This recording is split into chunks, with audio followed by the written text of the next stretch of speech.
ما براتان گفته بودم که بزرگترین جزا در قرآن کریم برای عالم ذکر است، بزرگترین ثواب برای عالم است.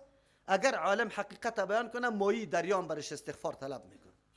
ملائکه خو بگذار، مخلوق خو بگذار، مایی دریان برش استغفار طلب میکنه. اگر حقیقت پنهان کرد، مسیر خود تغییر داد، باز بدبختترین شخص امیسته. مثالش به مثل سگ است، مثالش به مثل خر است، نعوذ بالله، و ملعون تمام چیزایی که لیاقت لعنت داره، لعنت گفتن داره، در پیش کلگی ملعون میشه. آلی بر ما بیان میکنه، آیات میخوانیم تشریح میکنیم. واتلو علیهم نبأ الذی، تلاوت کو قصه کو پیغمبر علیه السلام بالای امتی، در امتی تو ممچو علما پیدا نشوه که وا علمای درباری، علمای چاپلوس، علمایی که فقط برای چیسته فتواها را برای پورا کردن خواهشات مردم بده، مردم خوش کده بره. نبأ الذی، خبری و شخصی را آتیناه که ما دادیم برش آیاتنا، علم به احکام خود، معلومات کافی. فانسلخ، علم ایتور داده بودیم که اقدر علم وسیع پیدا کرده بود که علم مثل لباس واره، پوست واره برش شده بود، تمام جانش یک دم علم بود. لیکن یادم فانسلخ برآمد، انسلاخ از پوست کشیدن نمیگه، یادم قدر فانسلخ منها، ازمی علم برآمد. فاتبعه شیطان، از پی شد شیطان، فکان بود من الغاوین، از جمله سرکشا. الله چی میگه؟ ولو شئنا لرفعنا، اگر ما میخواستیم ای را بلند میکردیم جبران، نمیگذاشتیم که رای انحراف در پیش بگیره. لیکن کاری جبری کمال یک انسان ثابت کرده نمیتونه. هر کس در اختیار خود باشه، مبارزه با خواهشات خود بکنه، او مسیر حقت انتخاب بکنه، اونو درجه کمال میبره. لرفعناه بها، ما توسط علم را بزرگ میکردیم جبران. ولکنه اخلد الى الارض، لکنی میلان به سوی زمین پیدا کرد. واتبع هواه، تابعداری خواهشات خود کرد. فمثله، مثال آدم که مثل الکلب، ما مثل سگ است. ان تحمل علیه، اگر تو حمله میکنی سری سگ، یلهس، باز موچی میکنه، زبانش کشیده است. او تترکه، اگر میگذاریش هم یلهس، آنقدر حریص است پشت مادیات دنیا که اگر تو عمله میکنی نمیکنی زبانش برآمدگی است، تشنه است. تشریح میکنم. ذالک مثل الذین، مثل القوم الذین، الله میگه بله قطعی اینطور عالم یک طایفه مردم هم برابر است. کدام است؟ مثل قومی است الذین کذبوا بآیاتنا، کسانی که تکذیب میکنه آیات ما را، دلایل توحید قرآن برش تیر میشه، این مردم نمیپذیره، میره و طرف قبرا میدوه. الله میگه فقصص القصص، بازگو کو به این داستانهای چیرا مردم سابقه را، لعلهم یتفکرون، شاید که از فکر کار بگیره، یک کمی سوچ بکنه. الله متعال خو خیشی و کسی با کسی نداره. اگر دشمنی یا دوستی با امرای کسی داره، به اعتبار عقیده و عمل است. پس هر انسان باید درک بکنه که عقیده و عمل چی رقم باشه. بلعم ابن بعوره، الله علم وسیع برش داده بود. فانسلخ منها، از علم برآمد. از علم برآمدن چی را میگه؟ به مقتضای علم قدم نگذاشت، زندگی خود برابر نکرد، مردم دعوت نداد، این را انسلاخ میگه.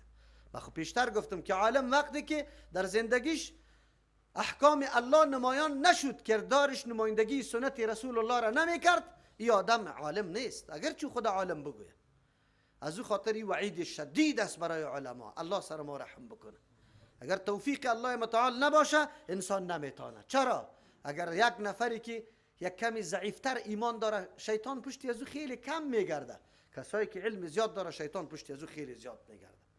الله در ذهنش جلوه میده که تو کلان باشی، مردم دنبالت روان باشه، و هیاهو اسوار باشی، مردم پایایت بوسه کنه. والا این پیرا را چرا شیطان خطا میکنه؟ نه، وارد به قلبشانی را مزین میکنه که خوش میشه که 20 نفر بیا دستش بوسه کنه، 20 نفر پای پوشش بکشه، 20 نفر دستی آبش بخوره. او دیگه ایرا فرعون جور میکنه. ایرا ابلیسی تو ابلیس است. اما کسی که قرآن خوانده باشه و باز میفهمه که من در کدام مستوا قرار دارم. یک بنده عاجز تو چی برتری و منزلت داری بالای دیگرا که دیگرا را برای خود چی عابدین جور کو، خدا معبود؟ کتاب الله را که خوانده باشی، از همون خاطر شما کسی ثابت نمیتونه از علمای حقانی که مردم پای ازوار بوسه کرده باشه، آبیدست ازوار خورده باشه. حتی علمای حقانی زندگی عادی را با شاگردای خود داره، هیچ خلاص مثل یک فرد عادی که هیچ حتی کس نشناسه. چرا؟ قرآن خوانده. ما این علم به خاطر نکردیم که مردم تابعداری ما را بکنه، غلامی ما را بکنه. علم به خاطر عزیز که تو حقیقت دین الله را بیان کو، الله برات عزت میده. یک موضوع. دوم موضوع، فاتبعه الشیطان. ابلیس لعین قرآن برای ما بیان میکنه که فرصت طلب است، کمین گرفته، کمین که کی در تو ضعف پیدا میکنه. میکروب واریس، میکروب در بدن کدام حصه که ضعیفتر میشه امونجا خدا میرسه، امونجا حمله میکنه. چرا که زورش دیگه جای نمیرسه. از امون خاطر شیطان بالای کسانی کار میکنه که ضعف درش مشاهده میکنه. تا وقتی که پابند علم هستی، با دید علم حرکت میکنی، شیطان از پیشت اتر گریز میکنه که پرسان نکن. فقیه واحد اشد علی الشیطان من 1000 عابد مخلص. یقینا که از 1000 عابد در یک امر خطا میکنه، در اینطور بدعت مبتلا کنه که پرسان نکن، کل عمر در بدعت تیر شد. اما عالم نمیتونه. معلوم شد که اگر ما بخوایم دروازه های شیطان بند بسازیم، مسدود بسازیم و نشود کامیاب سر ما شیطان، باید علم بیاموزیم، رخنه ها را بند کنیم. از کدام رخنه مرا شکار میکنه؟ رخنه شیطان کدام است؟ قرآن میگه مردکه وقتی که تمایل به سوی زمین کرد، تابیداری مادیات شروع کرد، شیطان گفت خب موقع را پیدا کردم. ای که محبت مادیات برش پیدا شد، آلی تو راه ها را برش جور کنم که پرسان نکن. جناب مولوی صاحب با سعی میکنی که این مفتی چی جور شوه؟ بگوی امریکا، مفتی روسا جور شوه، برای از فتوا داده بره. میشه، در این شکی نیسته، این گپا میشه. اینالی حقیقت ها را پنهان میکنه، آن چیزی که واقعیت است پنهان میشه، اما به نظر مردم دیگه چیز جلوه میده، دیگه چیز بیان میکنه. الله رحم بکنه. در سخت امتحان بزرگ الله متعال قرار گرفته. امروز هم علما در افغانستان و در کل دنیا مورد امتحان بزرگ الله است که کدام مسیر انتخاب بکنه. آن چیزی که قرآن بیان میکنه واضح بیان کنه، یعنی که راه دیگر را انتخاب بکنه. فکان من الغاوین، بود از جمله کسایی که سرکش بودن. مقام و منزلت قبلی را بیبی و آل بیبی. او وقت عالم بود، دعا مستجاب و دعوه بود، آلی که اخلاط به سوی زمین کرد. ولکنه اخلد الى الارض، پشت سر بیا میاید دلیلش میگیم. ولو شئنا لرفعناه، الله میگه اگر ما میخواستیم میره بلند میکردیم. چی مانا؟ دمی مسیر خود حرکت میکرد، بله امی کردار خود انجام میداد. الله متعال بالکل جبران ایره میتور میکرد که همینجا باشه دمی مقام منزلت خود، لیکن الله جبرانی کار نمیکنه. چرا؟ به خاطر که امتیازات همیشه به جبر داده نمیشه، به اختیار داده میشه. یک انسان به اختیار خود مبارزه با خواهشات بکنه. او قدرت الله متعال است. زمانی که راه حق میگیری، راه دعوت در پیش میگیری، دمی اول مرحله الله متعال در این قدر امتحانات بزرگ تو را واقع بکنه که راه تا گم کنی، که خانه بری نان پیدا نشوه، بیرون بری که سلام برات نده، او کلی اقارب دستو فرار بکنه، هیچ تو را تاول نگیره که تو کیستی. الله متعال همینطور در سخت امتحان انسان مواجه میسازه. چرا؟ ثابت میکنه که یقینا عقیده در قلب تو رسوخ پیدا کرده، یعنی که تو متزلزل هستی.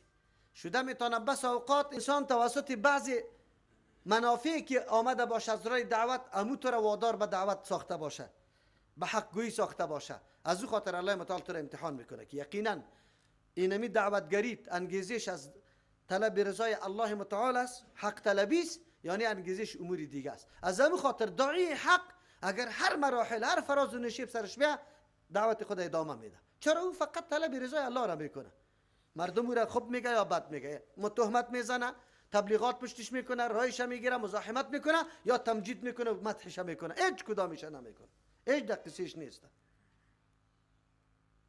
این سختی ها سر انسان میاد.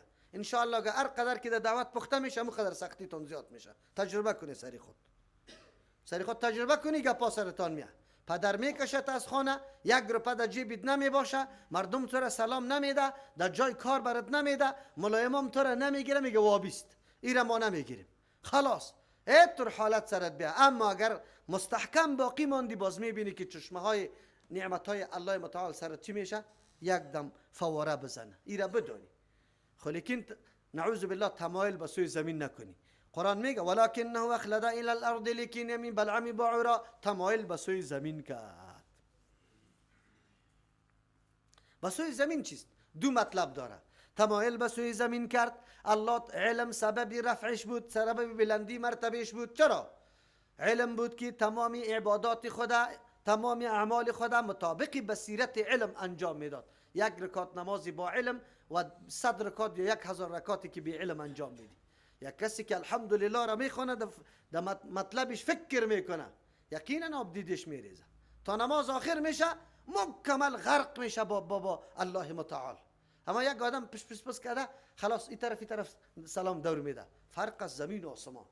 شما خود امیر تجربه کنه، نماز قبلیتون با نماز فعلیتون یک مقایسه بکنی، خود به خود براتون معلوم میشه که چقدر فرق در بین ازی پیدا شد. علم چیسته؟ علم سبب رفعت انسان است. بله اعمال دستی به نزد الله قبول میشه، اما او خلود به سوی تمایل به سوی زمین کرد. مراد زمین اینجا یعنی تابعداری خواهشات و مادیات زمین کرد، چیزی که در زمین دی پشتی ازی گشت. یا مراد است که نخواست این مرتبه و مقام به دست بیاره، بلکه نعوذ بالله دون همتی را شروع کرد. بجای از اینکه همتش بالا باشه، توکل و توجهش مکمل طرف الله باشه، ای بازم همت خود از دست داد، باز نعوذ بالله یک کمی سستی کرد در راه دعوت و دین خود، از او خاطر طرف زمین تمایل کرده. و تبع هواه، تابعداری خواهشات خود کرد، عمل به مقتضای علم نکرد، بلکه فقط چیزی که خواهش میگفت. خواهش چی میگه؟ خواهش میگه راحت زندگی کن، مسجد خیرخانه را از خود کو، مکتب معلمیش بگی اونجا فقط برقید مفت، نان مکلف میرسه از طرف مردم. چرا خودت در جنجال میندازی؟ ها؟ این دعا با آیات اجتماعی بدعت اسیر نمیکنم، ختم بدعت است نمیرم، این اسقاط نمیکنم بدعت است نمیکنم، اینی کار شرک است، تعویض اینطور است، بند اینطور است، دم و چوف اینطور است. خدا میگیری به مردم بد میسازی؟ چرا اینطور کارا میکنی؟ ها؟ آرام زندگی کو، چپن بپوش، دستایت بوس همیشه، خلاص. پنجشنبه به پنجشنبه و جمعه خو یک روز نداری، دو پیازه تا زده برو. چی میکنی که خدا در بدر میکنی؟ و تبع هواه، اینی را خواهش میگه. خواهش شناخته اینی را خواهش میگه. هیچ نه پایت خار بخله، نه کسی بد برات بگویه، و هر جای بری احترام شوی. هر جای بری کافرام تو احترام میکنه، مسلمانم هر دویش. اینه بلعم ابن بعوره امو شخصیت است. علم خدا نعوذ بالله در منفعت کی سردمدارا قرار بده، چیزی که وا میگفت مطابق از وا فتوا داده برو. الله متعال چی میگه؟ فمثله كمثل الكلب، مثال اینطور عالم به مثل سگ است. نعوذ بالله. سگ، حیوانات مهمترین چیز در تمام زندگانا تنفس است. چی است بگه؟ آنقدر بدن نیاز به این داره که هیچ پرسان نکو، 4 دقیقه بینی و دهن یک کسی را پچک کو، خلاص دم نفسش برآمد.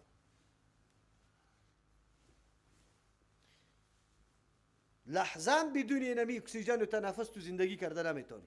اما الله متعال مجرای پوره شدن از ایره یا وسایل پوره شدن از ایره آنقدر آسان کرده که من سخنان میگم اما تنفس روان است، نانم میخورم تنفس روان است، خوابم میکنم تنفس روان است.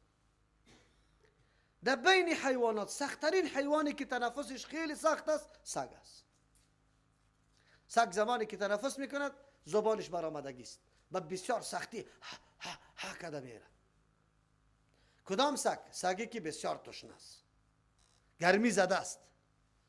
الله متعال تشبیه عالمی که مادیات دنیا را میکنه مثل سگ است. اما سگی حریص پشت آب که زبانش کشیده شده تنفس خودم به بسیار تکلف میکنه. اینی عالم و اینی سگ یکسان است. نعوذ بالله. چرا؟ به خاطر که سگم حریص به پشت آب است، تشنه شده، و این عالم هم حریص امی مادیات دنیا است. یک تشبیه. دوم، سگ به بسیار چیزی اندک بازی میخوره، فریب میخوره. کدام چیز؟ یک استخوانی چربه یا یک کاسگکی چربه تو بنداز، او رقت خود میگیره میگروزه از تو، او دور میزنه اما هیچ چیز برش حاصل نمیشه، هیچ چیز. فقط به چربی فریب خورده. دنیا اینمی رقم است، متاع است. انما الحیات الدنیا متاع است. متاع اینمی را میگه که در ظاهر چیز نداره، در حقیقت چیز نداره، در ظاهر چرب است. نعوذ بالله. عالم با وصفی که حقیقت آخرت و دنیا برش واضح است، لیکن بازم در این دنیای دون این فریب خورده دیگه. نعوذ بالله مثال سگ است که حقیقت پشت حقیقت نمیره، پشت ظاهر دویده رایست. دو، مفسرین میگه مراد از این عالم امو عالمی است بلعم ابن باعوره این نیست که تنها دنیا را گرفته، نه، در مقابل حق پرستا قیام کرد. موسی علیه السلام در مقابلش مردم رشوت و پیسه برش داد، بعد دعا را شروع کرد. کسی که مقابله حق پرستا را میکنه امو عالم به مثل سگ است. چرا؟ سگ قف میزنه، یک دان میپرته، نمیگذارته. کسایی که مقابله حق پرستا را میکنه حق گپ میزنه پشتید. سعی کو که 1000 تهمت در جان جور کرده. مردم عوام بیچاره ترجمه قرآن دوست داره، اینجا به هزارها نفر بیایه، لیکن علماست که میگه کجا رفتی؟ نروی. نعوذ بالله. سگ که میروه اول نعوذ بالله دوباره خودت بوی که در روی میباشه، دوباره خودت میگه علمایش باطل پرست و همیشه که سخن میگه حراس داره، میترسه که وی سخنی ما چی رقم شده یاران آلی سر ما انتقاد نشوه، چرا که حق پرستا خوجه هست. آلی تلاش میکنه پشت گپی او قدرت الله متعال است. شما علمای باطل پرست سخنایش بشنوید، در یک سخنرانیش 10 خطایی را پیدا کرده میتونی. 10 خطایی، اینطور خطایی عادی نه، بسیار خطایی بزرگ حتما پیدا میشه. خود دقیق شوی، هر کس نمیدانه اینا. کسی که نوری توحید در قلبش تابیده و میتونه تفکیک کرده میتونه. شما قصدن تجربتا ای را تجربه بکنی ببینی که چطور گپ است.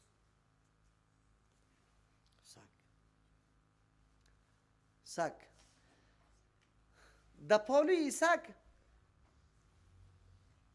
آینگرا پلک میگنی مارتول بزن درق درق درق هیچ خبر نمیشه، مارتول زده میشه. اما وقتی که امی آرام شد که نانخوری شروع شد کپ سگ بیدار میشه. علمای باطل پرست اینمی رقم است. وقتی که چی هسته بگوی لقمه پیدا میشه از کجا تا کجا را جنازه را خبر میشه، سیکو که خود اوجه زده از کجا تا کجا را. اما در پالویش قبر است، مردم طواف میکنه، یک روز در مورد ازی گپ نمیزن که زمین در لرزه میاره پلک از او خبر نمیشه. لیکن این را خبر میشه. الله رحم بکنه. اینی صفاتی است که در سگ وجود داره و در عالم باطل پرستان هم رقم است. قرآن کریم این طوری آدم این تحمل علیه تو سرش حمله میکنی سگ یل هست او بازم همونطور زبانش کشیده و چی میکنه بگه نفس میکشه او تترک و بگذاریش هم یل هست. عالم باطل پرست هم نمیسته. اگر تو غرض هم نداری نمیمانه، گپارا میزنه. اگر نیکی سرش تعرض کردی خب باز دیگه برای خود چی خریدی. از او خاطر الله متعال میگه اینی مثال تنها برای یک شخص نیست، مثال او قومی هم است. نعوذ بالله. و ذالک مثل القوم الذين كذبوا بآیاتنا. کدام قومی که آیات های ما را تکذیب میکنه مثال او مردم هم میتوره است. چرا؟ دلایل توحید الله را میشنود لیکن بازم نادیده میگیره یا مثل از وارث. چرا؟ یا نعوذ بالله تابیداری امی رسم و رواج و بدعت و ایگا پارا کرده حق نمیشنوه. فقصص القصص لعلهم يتفکرون. قصه ها را بازگویی که برای از داستانه را به خاطر که تفکر کنه. ساء مثلا القوم الذين خیلی بد است مثال او قومی که کذبوا بآیاتنا نسبت های دروغ کردن به احکام ما به دلایل توحید ما و انفسهم كانوا یظلمون صرف به نفسای خود ظلم کردن. در مورد دربار الله هیچ کدام نقصانات نآورده. و قومی که تکذیب آیات الله را میکنه کی را نقصانش میکنه؟ از خود در آتش پیش میکنه. هر گناهکار نقصان خود میکنه. من یهد الله فهو المهتدی. کسی را که الله راهنمایی کنه راه حق اون مو هدایت یافته است. اولا کی را راهنمایی میکنه؟ اما کسی را که اسباب هدایت در کار پرتافته از او استفاده میکنه. و من یضلل کسی که نعوذ بالله کسی را که الله گمراه بسازه فاولئک هم الخاسرون. اینمی مردم تاوانیست. چرا؟